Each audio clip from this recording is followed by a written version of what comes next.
Boombox.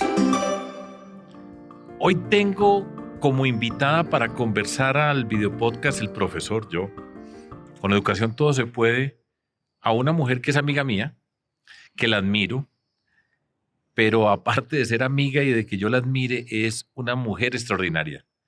Es una artista, es una escultora y se llama Doris Salcedo. Quiero conversar con ella y a través de esa conversación compartir con ustedes el camino que ella siguió para convertirse en artista. ¿Qué pasaba en la escuela? ¿Cómo se fue formando? ¿Cuál fue el recorrido educativo para llegar a ser la persona que es hoy en el contexto internacional del arte mundial? Y hacemos ese recorrido, entender quiénes han sido personas que la influenciaron, sus maestras, sus maestros, siempre buscando dónde se aprende, cómo se aprende y qué es lo que ocurre en una persona que tiene la capacidad de la creación. Y después explorar todo el proceso de creación física de sus obras, cómo hace, la investigación que hace, la manera como se relaciona con una obra, lo que ella enseña con esa obra. Es tremendo, es una tremenda conversación. Repito, una persona que yo admiro, que quiero y que me parece extraordinaria y que me alegra que podamos escucharla y verla en muchos lugares. Vamos a aprender y nos abre el espíritu. Recuerden que nos pueden ver y escuchar en todas las plataformas de streaming. Activen las notificaciones. Nos pueden seguir en nuestras redes sociales. Si tienen observaciones, sugerencias, comentarios, por supuesto que son bienvenidos. Para mejorar, para avanzar, para tener ideas para otros episodios del podcast El Profesor, con Educación Todo Se Puede. Doris, ¿cómo estás? Muy bien. Bueno, me alegra mucho. Gracias por venir acá. No, yo sé por invitarme. que es un esfuerzo a veces, pero me alegra muchísimo. A mí siempre me gusta arrancar con una mini introducción para decir un poquitico acerca de ti, dónde naciste, esos primeros pasos en el mundo de la educación, maestro, que recuerdes que te haya influenciado, un poco la familia, qué papel jugaba en eso. Arranquemos por ahí. Bueno, yo nací en Bogotá en 1958, hace mucho tiempo. Yo nací antes, pero en Medellín. Y desde muy temprano empecé una formación en arte. Era completamente inepta para cualquier otro asunto que no fuera el arte. Entonces, con mucha inteligencia, mi mamá me guió hacia el dibujo desde una muy temprana edad. Yo tenía como 6 años. Y de ahí en adelante no he parado. Creo que en términos de maestra, la influencia más fuerte que tuve fue la maestra Beatriz González. Pero ella ya más grande. Ya. Bueno, eso ya es grande. Ya está más grande. Sí. Hagamos un esfuerzo por ahí en el colegio. Bueno, una niña eso distinta. Era un desastre. Era una niña bien diferente. Porque solo me interesaba dibujar. No hacía absolutamente... Y me negaba a hacer cualquier otra cosa. Y tenía como muchos problemas con la autoridad. Puedo imaginar. Entonces fue bien complicado. Fue un periodo absolutamente desgarrador, complejo. Cambiando de colegio todos los años, muy, muy complejo. Pero tu mamá fundamental para acompañarte, inteligentísima, porque ella confiaba en mi inteligencia. Ella confiaba en que yo era diferente y ella creía en el arte, a ella le gustaba el arte y también me llevaba a ver exposiciones y conciertos y cosas. Entonces había una claridad de que eso era un campo posible. Que en mi época eso es absolutamente extraño, era absolutamente extraño. No encontré un espacio interesante en la universidad, no, entré a estudiar arte, pero me parecía muy limitado lo que allí me enseñaban. Y por eso paso tan rápido a Beatriz González, porque ella formó en el Museo de Arte Moderno de Bogotá lo que ella denominó una escuela de guías. Y éramos como mediadores que le hablábamos al público acerca de las exposiciones. Y empezamos un estudio muy estricto. Ella es una intelectual rigurosa y estudiamos todo el siglo XX completo, ¿no? Todos lo que se llaman los ismos, el cubismo, el expresionismo, todos esos ismos con profundidad filosófica, que fue muy importante y creo que fue tal vez lo más formativo de toda mi educación. O sea, la maestra de tu vida en este mundo, Beatriz González. Sin duda. Ok. sin duda. Y yo creo que lo fue no solo para mí, sino para toda mi generación. Y ella era generosa con ustedes. Era una maestra espléndida, una maestra muy estricta, pero nos daba unas bibliografías absolutamente esenciales que hasta hoy en día no he logrado superar. Sí, la bibliografía era los autores que había que leer, eran los textos que había que leer. De tal manera, cuando yo llegué a hacer mi maestría en Nueva York, yo me sentía avanzadísima. Me parecía que los compañeros gringos estaban muy, muy atrás. Era como si yo ya hubiera hecho una maestría. Fue muy impresionante. Voy a parar ahí un momentico. Entras a estudiar a la universidad, no estás contenta, no estás cómoda, Sí. no te sientes que tiene el No fue espacio mayor amplio cosa, para sí. hacer gran cosa. Encuentras a Beatriz y ella se convierte en tu maestra Sí. y de ahí decides irte a hacer una maestría a Nueva York. Escultura en Nueva escultura. York. Sí. ¿En qué momento sabes tú que la escultura es lo tuyo? Eso sí no es una decisión, eso estuvo ahí. Es decir, desde chiquita yo hacía objeticos. ¿Sí? No hay un momento en el que yo te diga, yo decidí ser artista o yo decidí ser escultora. Yo siento que yo soy escultora, pero desde el tuétano. Es una cosa muy profunda en la relación con materiales, mi forma de ver la vida. No hay un momento de conciencia, de elección tomada. Es como desde toda la vida, es algo que fue creciendo en mí, que se fue forjando poco a poco y Y hasta hoy. y claro, es lo que soy, escultora. Eso está muy bien. Y entonces, estudiar. ¿Y por qué decides irte a Nueva York? Decidí irme a Nueva York porque a mí me interesaba mucho el arte contemporáneo, me aburría mucho el arte europeo. Y debo decir que en presente todavía tengo muchos problemas, mientras que en Nueva York se estaban gestando movimientos bien interesantes y yo quería estar en una universidad que estuviera muy cerca de las galerías.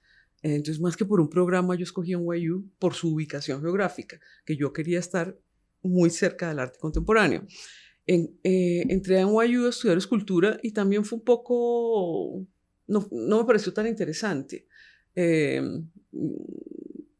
Empecé a hacerlo, pero yo tenía ya esta educación de Beatriz González, de esta formación en historia del arte, y me conseguí un empleo maravilloso. ¿Cuál? Que era, NYU tiene una parte en la parte de arriba de Manhattan que se llama la Escuela de Fine Arts, y es un sitio para estudiar historia del arte espléndido. Entonces, todos los grandes curadores del Guggenheim, del Metropolitan, de MoMA, enseñaban ahí. Y yo me conseguí un empleito. En esa época todavía se proyectaban diapositivas en las clases de historia del arte. Claro. Entonces, el profesor me pasaba su conferencia, yo tenía que la leía y buscaba las diapositivas, y luego me sentaba en la clase y el señor decía, siguiente, y yo espichaba un botoncito. Entonces, leía la clase, luego la escuchaba, y yo hice créditos como para haber hecho una maestría en historia del arte, y tal vez eso fue lo más formativo de mi estadía en Nueva York. Fue maravilloso. ¿Algún escultor, escultora que tú admiraras desde esas épocas? Sí. Yo me formé con Joseph Beuys. Es Sí. un escultor alemán que tenía una formación política muy clara, y él decía que la escultura debía ser una escultura social cuya meta era darle forma no solo a unos materiales, sino a una sociedad. Y a mí esa idea me maravilló. Esa fue y estudié a Beuys con detenimiento, obra por obra, performance por performance, escultura por escultura, y empecé yo creo que todos los artistas tenemos que partir de alguien, ¿no? Hay una tradición que viene detrás de nosotros, y nosotros escogemos con cuál, de acuerdo a la forma de nuestro espíritu, con cuál nos conectamos mejor, y a partir de ahí yo decidí que a mí me interesaba esa idea de escultura social. Lo estudié, lo copié, hasta que logré armar mi propio vocabulario, pero basada obviamente en su obra. Qué bien. ¿Y de Nueva York llegaste a Colombia de nuevo y para Cali a trabajar allá? Yo decidí que no quería ser artista en Nueva York. El mito de Nueva York se ha contado ni mil veces, y me parecía en nuestra época, Sergio, cuando éramos jóvenes, no se decía en la forma educada que se dice ahora el subglobal. Cuando éramos Sí. jóvenes nos llamaban subdesarrollados. Y Exactamente, esa es la éramos, la expresión. inteligencia era subdesarrollada, la ciencia era subdesarrollada y el arte era Y subdesarrollado. allá estaba el Y conocimiento. allá está el conocimiento. Nosotros tenemos que ir allá para Exacto. poder ser. Teníamos que ir allá arrodillados, preferiblemente, y además teníamos que seguir todas las indicaciones del Banco Mundial, etcétera, etcétera, para algún día llegar a desarrollarnos, poquito a poco, ¿no? Del tercero al segundo mundo y etcétera. Entonces, a mí esa idea me desagradaba profundamente y yo tenía la convicción de que sí podíamos tener pensamiento elevado, sofisticado, importante y que le dieron una lección al mundo desde Colombia. Entonces yo me vine a Colombia con esa misión, con esa tarea y tenía que ser artista desde acá, y ser artista desde el tercer mundo, ser artista desde lo que ellos denominaban subdesarrollo, que yo me negaba a pensar que tuviéramos una inteligencia subdesarrollada. Entonces, por eso me vine. ¿Y entonces qué? ¿Viniste a qué? Llegué a Bogotá y llegué de nuevo a trabajar con mi maestra, llegué a trabajar con Beatriz González. En ese momento estaba en el Banco de la República y estábamos haciendo exposiciones, trabajando en eso, cuando un buen día oigo unos tiros y en ese momento yo estaba ahí en la Luis Ángel Arango, bajo corriendo hacia el lugar, la toma del Palacio de Justicia. Es decir, yo fui testigo directo de esa toma y eso me definió por completo. Eso fue un momento muy traumático. Fue llegando a Colombia a eso y a todo lo que significó en 1985, ¿no? Claro que sí. Por esa época yo también regresé a Colombia. Sí. Yo había estado en Estados Unidos estudiando, haciendo mi doctorado en matemáticas. Sí. Y aquí una conversación entre nosotros, pero para todos ustedes. Y tenía que tomar la decisión si me quedaba como científico en los Estados Unidos, como profesor, que me atraía por pues, toda una cantidad de cosas. Pero yo dije, no, yo tengo que ser, fíjate cómo es la vida, esto nunca lo habíamos conversado, yo tengo que ser un científico en Colombia. Sí. Y me devolví. Y aquí estamos. Y aquí estamos. Entonces, tú empiezas a sentir eso te marca. ¿Y qué pasa después a continuación? ¿Cómo empiezas? ¿Cuándo tú empiezas a exponer? ¿Cuándo empiezas a hacerte pública? Eso sí se demora mucho tiempo. Yo empiezo en el 85, en ese momento desgarrado, a mirar Colombia. Empiezo a ver la masacre de Segovia, todas las masacres de las fincas de Honduras y La Negra. Entonces primero empecé a investigar, a leer, y luego sentí que no era suficiente. Yo tenía que ir a Urabá, yo tenía que ir a los sitios donde se estaban dando esas masacres, pero nunca con la intención de que mi obra fuera pública, porque yo creí que yo iba a ser profesora. Entonces yo en ese momento enseñaba, tú mencionaste Cali, dirigí la Escuela de Arte de Cali, trabajé en los Andes, en la Javeriana no, en la Nacional, en la Tadeo, dictando clases, y yo pensé que mi vida era mis mañanas enseñando y mis tardes haciendo obra de una forma muy precaria, con unas restricciones económicas muy importantes, tan importantes que yo hacía obra y la desbarataba para reciclar el material, porque no tenía... Y nunca con la intención de mostrar. ¿De verdad? Nunca. Y empecé a investigar y a llevar archivos muy completos, pues, un archivo del Palacio de Justicia completísimo, archivos de todas las masacre por masacre, y empecé a viajar, a investigar, y empecé en ese momento algo que se convirtió en un elemento vital, que es entrevistar víctimas y testigos. Una preguntita sobre eso. Investigar, entrevistar. ¿La formación tuya te daba herramientas para hacer eso de manera rigurosa con todo esto que has venido haciendo desde ese entonces? ¿Tu vida estaba asociada con ese contacto directo de investigación o era tu desarrollo normal dentro de todo lo que había sido? Pues yo venía de la formación con Beatriz González, que es una archivista serísima. Ajá. Y ella diariamente leía la prensa y la recortaba. Yo conocía ese estudio de ella con respecto a la realidad colombiana.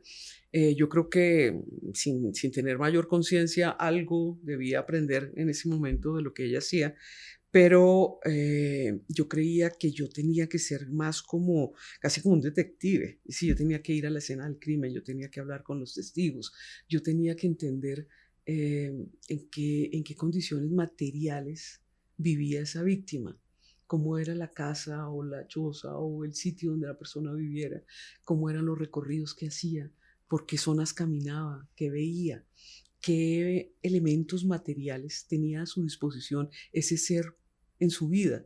Porque si yo soy escultora, la materialidad tenía que estar definida por algo.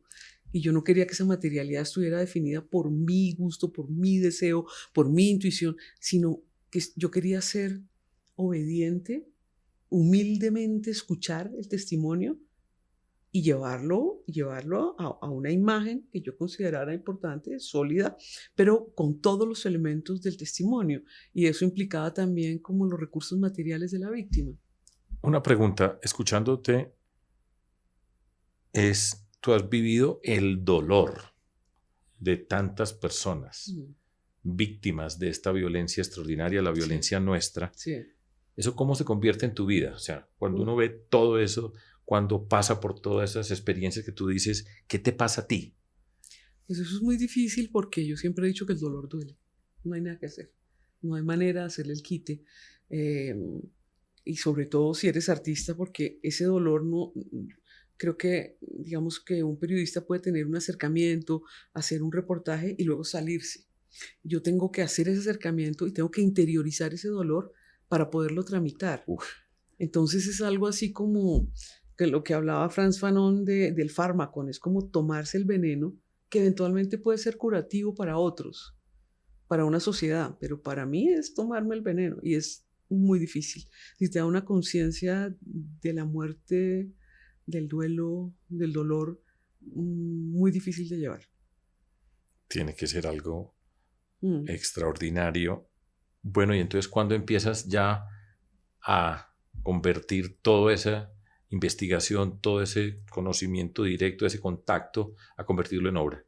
Bueno, yo desde el 85 que regreso a Colombia estoy trabajando en obra, estoy haciendo obra y la voy guardando, porque como te digo, nunca pensé que como en el 90 decidí que una de estas obras las iba a mostrar en un salón nacional y me lo gané. Entonces eso ya era como una forma de ver que lo que estaba haciendo podía ser tomado en serio por otros.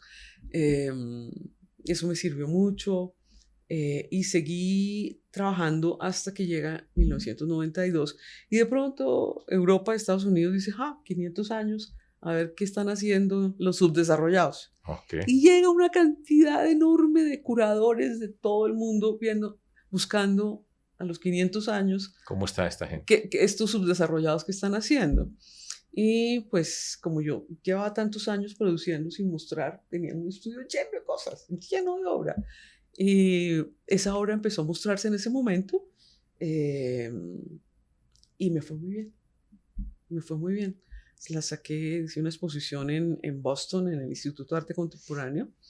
Y desde ahí me empezaron a llamar y a llamar y a llamar. Y ya, más o menos eso era. Dentro de todo esto, tú te conviertes, cuando presentas esa obra, que recoge todo esto que has venido describiendo, el viaje del dolor desde 1985, por esa época estaban ya en pleno furor las masacres, Urabá pues era un ejemplo grandísimo, los paramilitares, las autodefensas, eso era la muerte por todos lados, de una manera muy dramática. Y tú, cuando plasmabas esa obra, ¿qué pensabas con respecto a las personas que se iban a acercar a esa obra, a mirar esa obra? Tú estás enseñando, o sea, tú le estás diciendo al mundo lo que tu profesor decía, usted va a expresar esa sociedad y va a mostrar esa sociedad. ¿Tú cómo veías, cómo te reaccionaba la gente a lo que tú producías? Yo creo que con la educación formal y con el arte hay una diferencia. Esa diferencia la cita bellamente el poeta Paul Celan. Él dice que escribir un poema es como escribir una carta. Entonces escribes Bogotá, abril 27, querido o querida, ¿a quién se la diriges? A alguien. Luego escribes la carta y dice Celan que esa carta se pone en una botella y se echa al mar. ¿Quién la reciba? No es asunto tuyo. La recibirá alguien, porque lo importante es el hecho de haberlo dicho, de haberlo hecho. Entonces nosotros en arte no tenemos, digamos, un espectador pensado con antelación, no va dirigida específicamente a alguien. Yo hago la obra como un regalo para la persona que me ha dado, que ha compartido su experiencia conmigo, para esas víctimas, y sé que el arte en general tiene una vocación pública, pero cómo llega el público a esa obra no lo puedo decidir yo, porque el arte tiene que partir de un elemento esencial que es la libertad. Si tú como público te quieres acercar o no a la obra, es tu decisión. Y yo como artista no puedo hacer nada para engancharte, para atraerte. Ese ya es la labor, digamos, que tendrían que hacer los museos, los mediadores. Pero como artista yo no puedo hacer eso. Es decir, yo lo que tengo que hacer es nombrar esos elementos del mundo que yo considero que son importantes. Me da curiosidad lo siguiente. Las personas con quienes compartiste, que descubriste, trabajaste, cuando ven la obra, ¿qué pasa? ¿Hay algún patrón o alguna cosa o pasa de todo? Pasa de todo y hay dos tipos de reacciones. Una, cuando no hay nombres y cuando no hay fotos, las personas se sienten un poco frustradas porque quieren ver la experiencia de su ser humano. Y en arte yo lo que quisiera es mostrar la experiencia dolorosa. La experiencia dolorosa de una víctima colombiana puede ser la misma de una víctima de Sudán en este momento, o de una víctima de Afganistán, o de una víctima de la madre a la que le han matado a su hijo en un centro comercial ayer en Estados Unidos. ¿Cierto? Yo creo que hay elementos comunes en el dolor y en el duelo de la muerte violenta. Entonces, hay víctimas que sí se sienten muy identificadas, hay otras que les hace falta el nombre, les hace falta el rostro, y yo entiendo eso. Claro. Yo entiendo eso. Entonces, pues hay algunas obras que sí hago con nombres, hay otras que no. Y la reacción es mezclada, pero yo creo que en general las víctimas se sienten muy agradecidas porque básicamente lo que necesitan es ser escuchadas y los colombianos no las estamos escuchando. Entonces, en el momento en que tú les escuchas ese testimonio y le das forma a ese testimonio de alguna forma va a crear una nueva realidad. El arte no solamente representa algo que ya ocurrió, sino que el arte, en el momento en que selecciona ciertos aspectos de la realidad, le da forma a la realidad, porque en general el público que recibe esa obra, en un sentido muy, muy amplio, cuando la recibe tendrá que pues decidir si acepta, si no acepta, si le interesa, si no le interesa. ¿Por qué? Porque el arte tiene la capacidad de mostrar varias versiones simultáneamente. Eso es muy interesante porque el arte le habla al poder, es decir, al poder le gusta una versión de la realidad. Es cierto. El arte simultáneamente muestra varias versiones, entonces no permite que nadie se apropie, nadie se adueñe de un conocimiento absoluto o de una verdad totalitaria. Por eso el arte lucha contra el poder, ¿no? Entonces, lo que la víctima acepta ve ahí, no es estrictamente el testimonio que ella dio, sino que es un testimonio ampliado que cubre, como digamos, el espectro más amplio de esa experiencia traumática que se ha vivido. Una versión local, pero para un tema universal. Exacto, exacto. Esa es la capacidad del artista, Exacto. el escritor, un montón de artistas en las diferentes expresiones que tienen de todas estas cosas. Yo te escuchaba en alguna entrevista que tú decías, mi arte no es, ya lo hemos visto, lo has dicho acá, no es la inspiración mía que de repente produce una cosa extraordinaria, sino es todo este trabajo. Pero hay un momento de una inspiración y una expresión extraordinaria. Cuando tú coges todo eso y le dije, bueno, aquí está. Sí. ¿Cómo? Yo no sé si esto es posible describirlo, pero siempre me da curiosidad. Cuando yo he tenido la oportunidad de conocer personas que crean, me parece fascinante cómo crean, qué pasa, cuál es su mundo. Cuando tú dices, voy a colgar unas sillas del Palacio de Justicia, o cuando presentas todo eso que tú has presentado, ¿tú tienes algún tipo de momento, de feeling que dice, me expreso así? ¿O cómo pasa? Es un momento muy difícil de verbalizar, es un momento muy extraño. Sí. Yo vengo de una investigación estricta, como decía antes, de investigar, de visitar, de tener archivos, de guardar todo. Y por otro lado estoy leyendo poesía y estoy leyendo filosofía. Entonces Siempre. Siempre. Para todas las obras hay ciertos autores que me acompañan en términos de filosofía y de poesía, siempre. Y llega un momento en que esas dos fuentes, o esas tres fuentes, generan algo que tiene que ver con la imaginación. Eso. Y ese momento es irracional. Ese momento no lo puedo escribir porque es irracional. Es como si alguien te soplara al oído qué hay que hacer, ¿no? Surge de un momento de concentración, pero sí no es, digamos, está separado de la lógica verbal. No es ordenado. Simplemente surge y surge, curiosamente, a mí me surge la imagen terminada. ¿Así? Ya, completamente acabada. Tremendo. Pero no puedo aclararte más. Porque No, está muy bien. Es que es así, yo estoy así seguro que yo te entiendo perfectamente que no tiene una explicación lógica en este momento particular, pero ya escuchamos bastante acerca de eso, pues lo que tú estás diciendo. Tú estás muy identificada, por supuesto, pues con describir lo que ha sido la violencia en este país a través de las víctimas que no tienen una voz y que se convierten en una voz universal. Tú eres una maestra universal. Yo te caracterizaría así, mirando. Sí. Y es así, pero fuera de eso, pues, has estado en muchas partes del mundo. Sí. En muchas partes del mundo. ¿Quieres contarme un poquitico algún ejemplo particular que nos puedas describir de lo que ha sido esta destrucción en nuestro país, que nos sirva para decir, mire, esto pasó, yo lo vi, lo entendí y lo expresé en una obra? Escoge alguna que tú digas.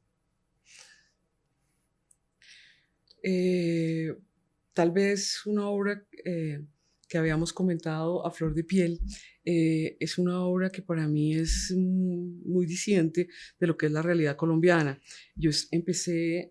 Esta persona no la entrevisté, no entrevisté a la madre de una enfermera que fue torturada por los paramilitares y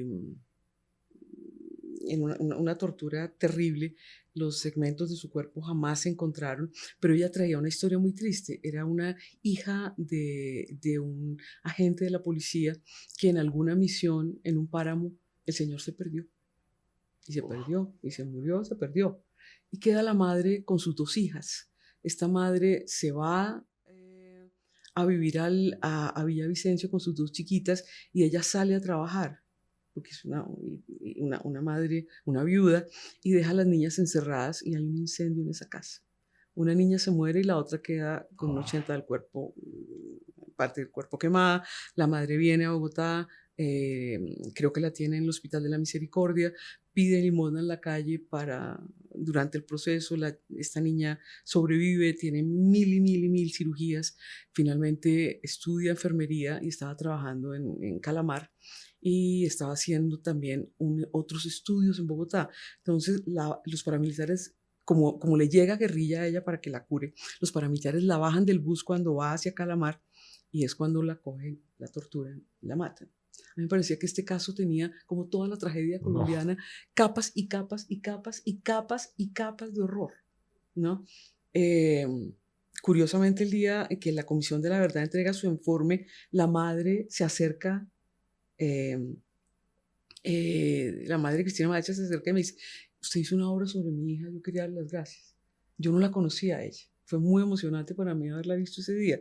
Pero entonces con esta obra yo pensaba que esa es la realidad colombiana. Y la realidad universal en el momento en que yo estaba haciendo esa obra era durante el gobierno de Bush. Los gringos tenían una discusión absolutamente grotesca de qué es tortura y qué no es tortura. No sé si recuerdas cuando Donald Trump y todos estos, esta belleza de criminales de guerra tienen y se leía en la prensa gringa hasta qué punto la intención del torturador es torturaron. Bueno, unas cosas que eran absurdas. Entonces yo pensaba, ¿qué significa acercarse a un cuerpo torturado, a un cuerpo desgarrado? Incluso si yo quisiera curarlo, le causaría dolor.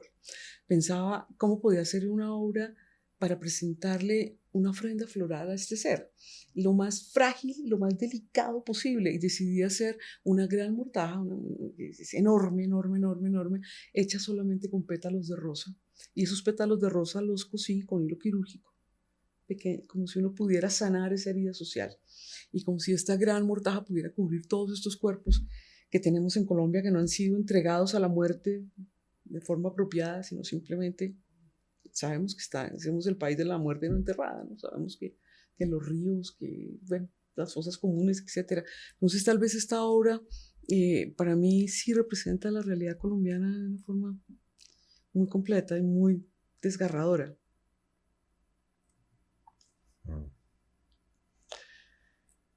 Doris, tú hiciste la obra con las armas de las FARC, Fragmentos, acá en Bogotá.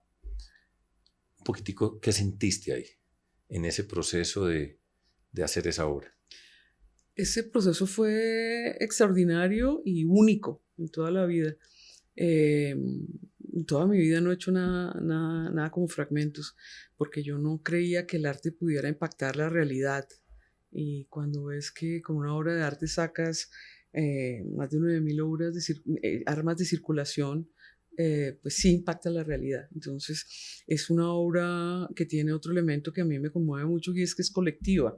Es decir, no fue idea mía hacer un contramonumento, eso estaba escrito en el acuerdo de paz, no fue, las armas no eran mías, un material que le pertenecía a las FARC, que decidieron entregármelo, y lo trabajé con víctimas de violencia y esclavitud sexual.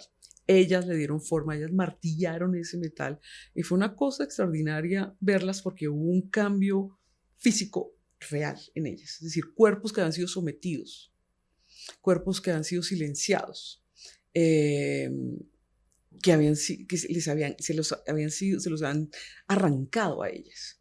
De pronto ellas empiezan a martillar y al comienzo martillaban con una cierta debilidad y poco a poco se dieron cuenta que ellas podían dar forma, como que el poder de la escultura lo sintieron y empezaron a martillar y cada vez con más fuerza y más fuerza y más fuerza y más fuerza y ese fue un acto transformador. Mujeres que eran muy tímidas, en este momento son unas líderes que han hablado en Naciones Unidas, que han trabajado en diferentes lugares del mundo, que guían a otras víctimas. Entonces Fragmentos fue muy emocionante porque tenía todos esos elementos que son únicos y son irrepetibles. Ahora, está ahí Fragmentos para que todos los colombianos comprendamos que si logramos desarmar una guerrilla, lo podemos hacer otra vez, sin disparar, sin matarnos, sino a través del diálogo. Ojalá se logre, pero realmente el tener armas y poderlas derretir y poder transformar las herramientas de la muerte en un piso que sustenta la vida, que sustenta el arte, es extraordinario. Dos cosas. Mujer, tu condición de mujer dentro del mundo del arte, pero al mismo tiempo las víctimas, las que quedan, las que son la inmensa mayoría son mujeres. Un poquito una reflexión sobre tu papel como mujer dentro de este mundo del arte y al mismo tiempo pues esas mujeres que son la gran mayoría de las víctimas porque la guerra ha sido de hombres que han salido a matar, a destruir. Una reflexión sobre eso. Bueno, yo creo que ser mujer en esta época es muy emocionante. Realmente nosotras hemos sido aisladas, hemos sido dejadas por fuera, hemos sido desvaloradas, todo lo demás. Y entonces uno empieza a trabajar como con una energía diferente, ¿no? Como con unas ganas y con una fuerza extraordinaria porque uno necesita superar eso. Evidentemente la obra de una escultora mujer vale mucho menos hoy en día en el mercado del arte que la de un hombre. ¿De verdad? Claro. Entonces, y abrirse el camino ha sido difícil porque tienes que trabajar 20 veces más que lo que trabaja un hombre para ser reconocido y todo eso vale porque eso te exige una formación, te exige un rigor, te exige un orden y para mí eso es súper importante. Ahora, yo trabajo con víctimas, hombres y mujeres. Sí, la experiencia de la mujer es en muchos casos peor porque está toda la cosa de violencia sexual encima de todo lo demás, encima del desplazamiento, encima de todos los demás crímenes que se cometen en las guerras, del despojo, de todo esto. Pero yo creo que el arte contemporáneo tiene un elemento que lo caracteriza y es el cuidado. Entonces, como mujer, pues tengo esa formación del cuidado que creo que me ha ayudado mucho a crear unas obras que busquen específicamente eso, sostener la vida. La vida se sostiene porque hay muchas manos que la guardan. Alguien te sirvió el café, alguien hizo la camisa que tienes, alguien hizo el asiento en el que nos sentamos. Es decir, hay una cantidad de manos que sostienen la vida y ese cuidado lo generan mucho las mujeres. Entonces, es realmente un privilegio poder trabajar desde lo femenino. Vamos terminando con unas cuantas observaciones finales. Tú hablaste que siempre estás leyendo filosofía y poesía. Ujú.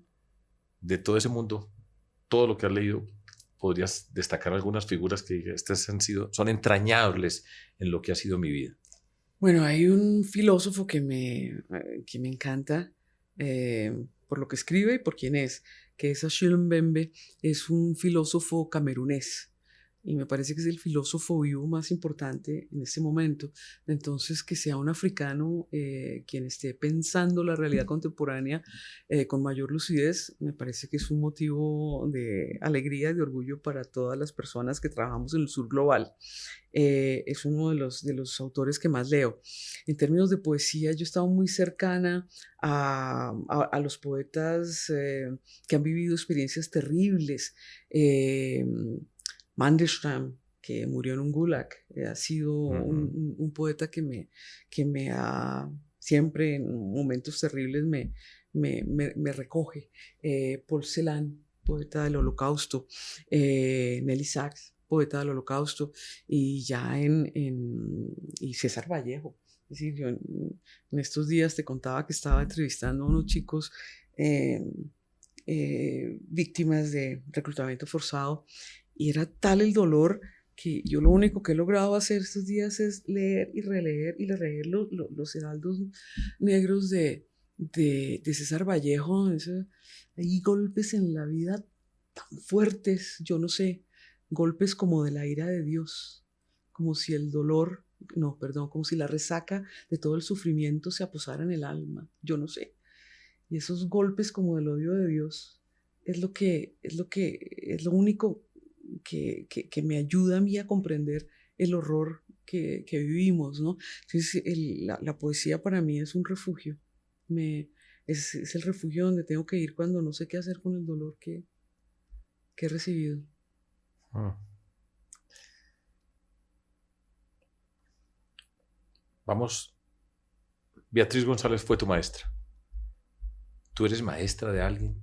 ¿Cómo tienes la posibilidad de, con jóvenes como fuiste tú cuando se encuentra con ella? ¿Has tenido esa experiencia o...? Sí, me encantaba enseñar, yo adoré enseñar. Eh, yo realmente creía que enseñar era mi verdadera vocación, antes que ser escultora, era enseñar. Adoré enseñar. Hay muchos artistas que andan por ahí que fueron alumnos míos, que tienen bellas obras eh, y que a su Cuenta vez, un poquito. mm, bueno, Juan Fernando Herrán, Johanna Calle, Felipe Arturo, hay gente eh, que tiene obra importante y algunos de ellos están enseñando y yo aspiro a que ese conocimiento vaya pasando de generación en generación. Creo que Colombia tiene grandes artistas. Creo que las generaciones nuevas son extraordinarias, son sofisticadas, son inteligentes eh, y hay cantidad de escuelas de arte. Entonces yo confío que lo que está ocurriendo ahí nos va a ayudar a los colombianos a comprender y a dar forma a una realidad eh, menos brutal. Es decir, si uno ve países en guerra, no sé, Sudán o el Congo, y ve países en guerra como Colombia, que son las guerras brutales, larguísimas, hay algo en Colombia que nos mantiene con un cierto nivel. No caemos del todo en la barbarie, y yo creo que es el arte lo que nos ayuda un poco a generar ese balance. Piensa en una niña o en una joven, también puede ser un joven, que está empezando a meterse a este mundo, que tiene fascinación con las cosas. ¿Qué consejos le darías tú? Yo creo que trabajar con plena sinceridad y con mucho rigor, creo que hay que estudiar mucho, porque el arte no es solamente una cuestión de sensación, de sentimiento, de expresar lo que yo quiero, sino que el arte está inscrito en algo mayor, en una tradición. Y nosotros, como miembros del Sur Global, tenemos varias tradiciones, muchas tradiciones que se compaginan. Obviamente, somos parte de un mundo colonial, entonces tenemos toda esa tradición del arte occidental, pero tenemos unas características que nos hacen completamente diferentes y únicos que también tenemos que reconocer, ¿no? Culturales, geográficas, etcétera. Entonces yo los invitaría a estudiar con mucho detenimiento las dos cosas, esos dos mundos, toda esa tradición que traemos, y a forjarla con mucho rigor y con toda generosidad. El arte está al servicio de una sociedad con toda humildad, entonces los invitaría a eso. Muchas gracias, Doris. Gracias a ti. Qué gusto. Lo mismo. Muchas gracias. Bueno. Me da curiosidad pensar qué sintieron ustedes, qué vieron en esta entrevista con Doris Salcedo. Yo les voy a decir a mí qué me pasó. Me conmovió, aparte de ser amigo, de conocernos, me conmovió lo que conversamos.